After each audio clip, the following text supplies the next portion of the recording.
Bonsoir à tous, bienvenue à ce flash d'information. Le Premier ministre Ahmed Bakayoko a couronné sa tournée pour la paix et la cohésion hier samedi 29 août à Daoukro. Le chef du gouvernement ivoirien a échangé avec les populations et procédé à l'inauguration d'un château d'eau dans le village de Bédiékro. Ce château a coûté 265 millions de francs CFA et devrait permettre aux populations de Bédiékro, Akakro, Aguékro et Martinkro de disposer en permanence d'eau potable. Plus de 2800 personnes seront ainsi soulagées dans les ménages. Clé en main, c'est le nom d'un projet qui vient d'être lancé dans la localité de Bessegdi et Brignan, environ 60 km d'Abidjan. Ce programme vise l'autonomisation des jeunes et des femmes par l'élevage. Il devrait générer des milliers d'emplois directs et indirects selon les initiateurs. Clé en main, projet novateur dans le domaine agricole, devrait profiter aux jeunes et aux femmes réunies en associations ou coopératives.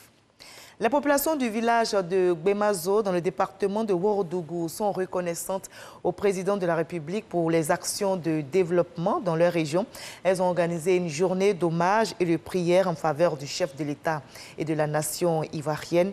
Worofla remercie le gouvernement pour les infrastructures de base acquises dans leur localité, comme nous le rapporte Chatatou. Peuplé de plus de 10 000 âmes, Gbemazo, localité de la sous-préfecture de Worofla, dans le département de Séguéla. Les populations de ce village affichent leur attachement au chef de l'État Alassane Ouattara et à son gouvernement. Une admiration pour des actions de développement menées en faveur de leur localité comptée aujourd'hui parmi les villages modernes du pays. Depuis 2011, en effet, Gbemazo connaît un redécollage merveilleux avec la réalisation de plusieurs projets de développement, à savoir château d'eau, centre de santé, poste de gendarmerie, foyer de jeunes, connexion à la téléphonie mobile, extension du réseau électrique et école maternelle qui donne un coup d'accélérateur à la scolarisation de la jeune fille dont le taux est estimé ici à plus de 40%. Nous sommes ici dans une zone musulmane. Il y avait des contraintes socio-culturelles qui faisaient que la scolarisation était à un niveau très bas. Et aujourd'hui, ce n'est plus le cas. Nous sommes satisfaits. Plusieurs infrastructures de base acquises. Normal donc de célébrer une journée d'hommage et de prière pour le repos de l'âme de l'ex-premier ministre Amadou Gon Coulibaly. De même, des prières de bénédiction pour le premier ministre Ahmed Bakayoko et le chef de l'État Alassane Ouattara. Une action à l'actif de Bakary Sanogo, cadre de Gbemazo et proche collaborateur du Premier ministre Ahmed Bakayoko et de son prédécesseur Amadou Gon Coulibaly.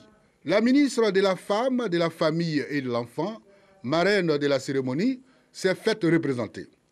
L'initiateur de la cérémonie et la représentante de la ministre ont prôné l'unité et la cohésion sociale, gage de paix et de développement. Nous avons assisté à des bénédictions à l'endroit du président de la République, à l'endroit de le Premier ministre, afin qu'il puisse mener à bien cette noble mission de développement.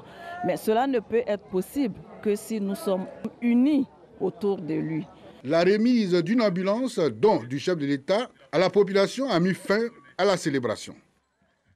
Et loin de la région du Ouorodougou, à l'étranger au Mali, le mouvement du 5 juin, Rassemblement des forces patriotiques M5 RFP, le Comité national pour le salut du peuple, se sont finalement rencontrés dans la soirée d'hier samedi à la base militaire de Kati pour apaiser les tensions naissantes.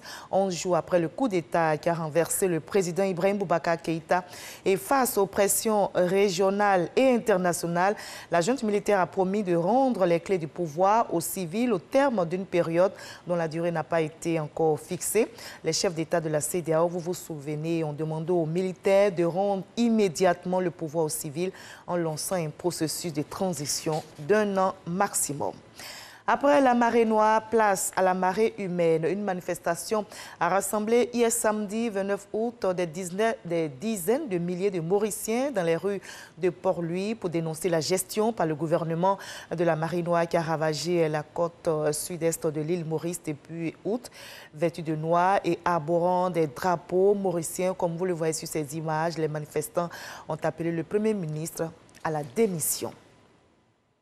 Alors que samedi, dans les localités du sud d'Israël, au moins 23 incendies ont été déclenchés par des ballons incendiaires lancés depuis Gaza. L'armée israélienne a riposté tôt ce dimanche matin. Elle a frappé des positions du Hamas, l'organisation islamiste au pouvoir dans l'enclave côtière palestinienne. Pour le moment, aucune victime n'a été recensée. Mais ce regain de tension entre Israël et Gaza n'est que la suite d'une longue série. On se retrouve à 20h pour la grande édition tout à l'heure.